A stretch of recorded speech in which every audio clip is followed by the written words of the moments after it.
For a large electrostatic force, do you need more or less charge, more or less distance between the charges? So charge is going to be the Q part right here.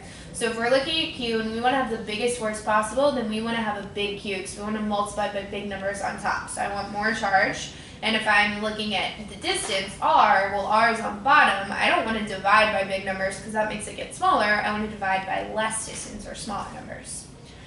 Which of the following charges could result in the greatest increase in force between the negatively charged, okay, whatever, greatest increase in force.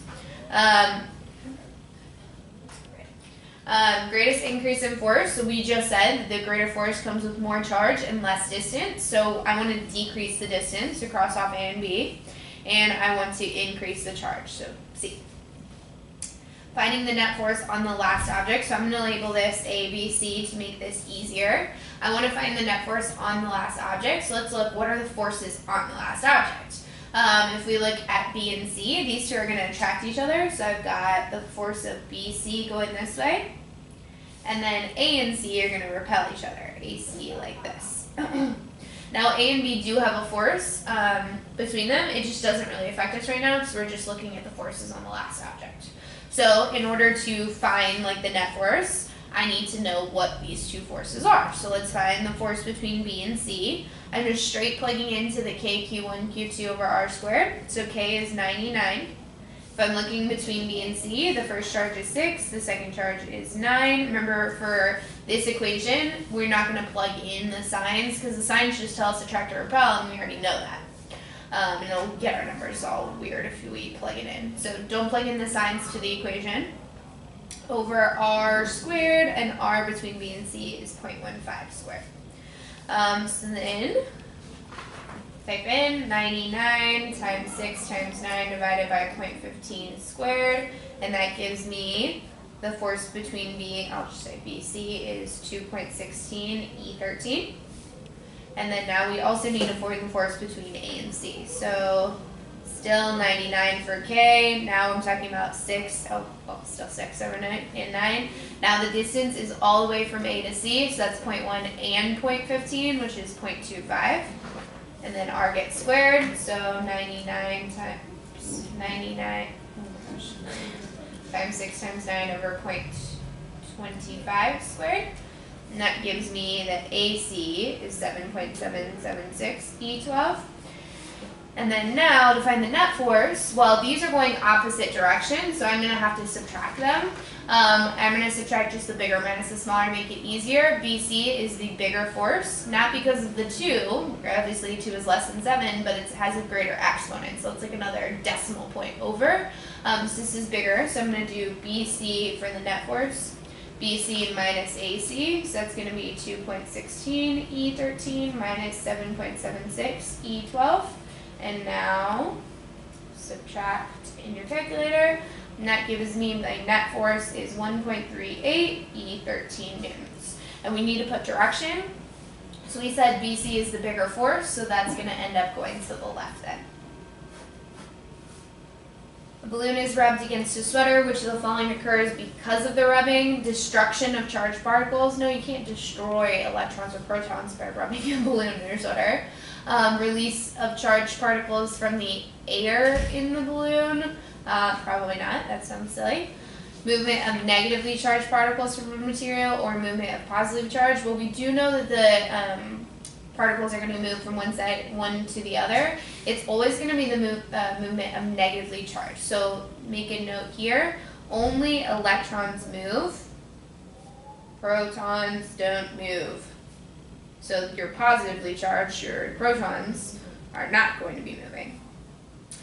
A glass rod is given a positive charge by rubbing it with silk. So I've got the glass and I've got the silk. So the glass is going to become positive. You can't gain can't gain protons or lose electrons. We can cross these off automatically.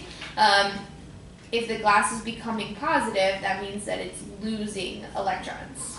If it were gaining electrons, well, electrons are negative, it'd be more negative, not positive. So I'm losing the negative. That would make me positive. All right, a positive charge exerts an attractive force. That's my force, and that's my distance. I want to know what Q2 is. and I have Q1 right here. So this is straight plugging into the K, Q1, Q2 over R squared. Force is 5.1, K is 99, Q1 is 8.4, Q2 is what I'm looking for, and force squared. So I'm going to simplify the top number, 9E9 times 8.4. So that's 7.56 E10 Q2. 4 squared is just 16 equals 5.1. Most people prefer to move the 16 up, so 5.1 times 16, that gives me 81.6 is 7.56 E10 Q2. And then now I just need to divide this number over. So divide 7.56.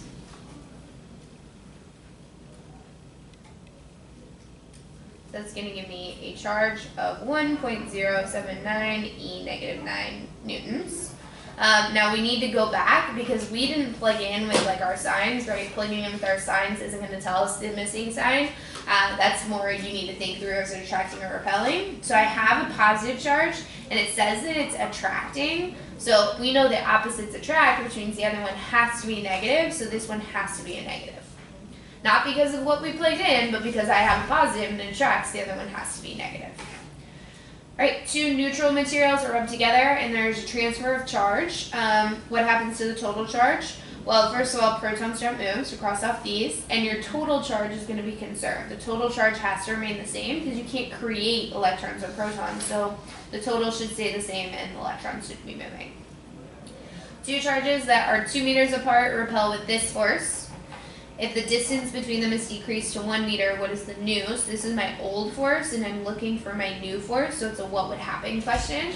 I'm going from 2 meters to 1 meter, so if I'm going from 2 meters to 1 meter, first of all, that's the distance it's changing, and it's changing by a factor of 1/2. So I'm halving the distance.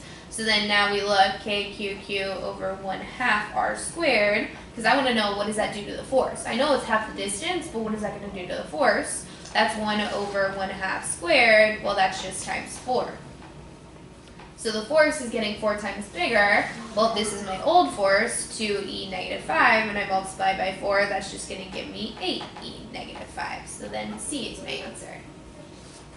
Very similar to those two from gravity where you have distance changing. You figure out how much the distance is changing by. Once you know that, figure out how much the force is changing by, and then just multiply.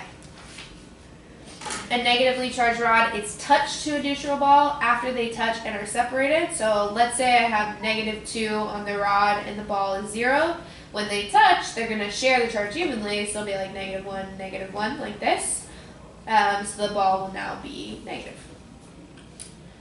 A neutral ball touches a positively charged rod during contact with the ball. So first of all, let's say the rod is positive. Let's say it was +2 and the ball was 0. Afterwards, it'll be like +1, +1. I don't know, that's actually 2, but it helps to see the numbers. So I want to know what the ball is doing. Well, the ball is going to become positive. So if I'm becoming positive, first of all, we're going to cross off the gaining and losing protons because that's wrong. So if I'm becoming positive, I can't be gaining electrons. That would make me negative, so that means I'm losing electrons. The rod is less positive than before, which means it would have gained electrons. We want to know the charge distribution around a neutral electroscope when a positively charged strip is brought near but does not touch. So the electroscope has to be neutral, so we can cross off this one, because see how the electroscope is all negative? This one is all positive, and also positive and positive would be repelling each other, not next to each other. That brings us to this one, because the electrons, this is still overall positive, right? I have negative and positive, which will balance out, and the negatives moved up to the top because they were attracted by this. This is showing a neutral electroscope, but the positive nearby would bring these electrons up because they'd be attracted to the positive nearby. Net force on the first object, so let's call this A, B, C. So A and B are going to repel each other, so A, B away from each other like this. A and C are going to attract each other like this. Alright, so I need to find the force between A and B. That's K. Q is 4E negative 6.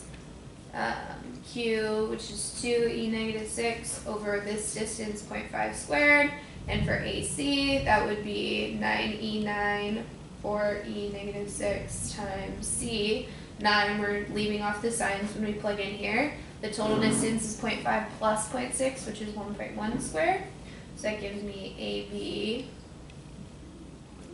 let's see, 99 4e negative 6 times 2e, oh dear, times 2e negative 6 divided by 0.5 squared. That's going to give me 0.288. AC, we've got 99 times 4e negative 6 times 9e negative 6 divided by 1.1 squared. That's going to give me 0.267. And then we want to find the net force, so that's both of these, but they're going in opposite directions, so we're going to have to subtract. AB is a bigger number, so we're going to do AB minus AC, so 0.288 minus 0.267. And that gives us, it's a small net force, so net force of 0.02 newtons, and it was, the bigger force was to the left, so left one again in this one. A charge with positive 4 and a sphere of negative 6 touch one another, mark all that are correct. So if I have positive 4 and negative 6, that's a total of negative 2. So when they finish touching, they'll separate, they'll share that negative 2 between them, negative 1 and negative 1. Oh, wow. Okay, so this one was positive and now it's negative. So this one became negative, which means it's definitely gaining electrons. If this one's gaining electrons, this one has to lose electrons. We can cross off the rod, like anything about gaining or losing protons, because that just doesn't happen. I should have drawn a rod and then sphere. Okay, so the sphere gains electrons. No, it's going from negative 6 to negative 1. It gave away some of its negatives, so that's not true. The electrons go from the sphere to the rod. If this one's losing and this one's gaining, then yes, they're going this way, so that's true. The rod loses electrons. No, we said the rod is gaining electrons. The sphere becomes negative. It's poorly worded because it was already negative, but it's still negative, so yes. A negatively charged rod is brought into contact with an electroscope. As the rod gives up electrons, the number of protons, the number of protons is going to stay the same because protons aren't moving. The electrostatic force between two charges is that number. What is the new force if one of the charges is triple, so 3 times Q, and half of a distance?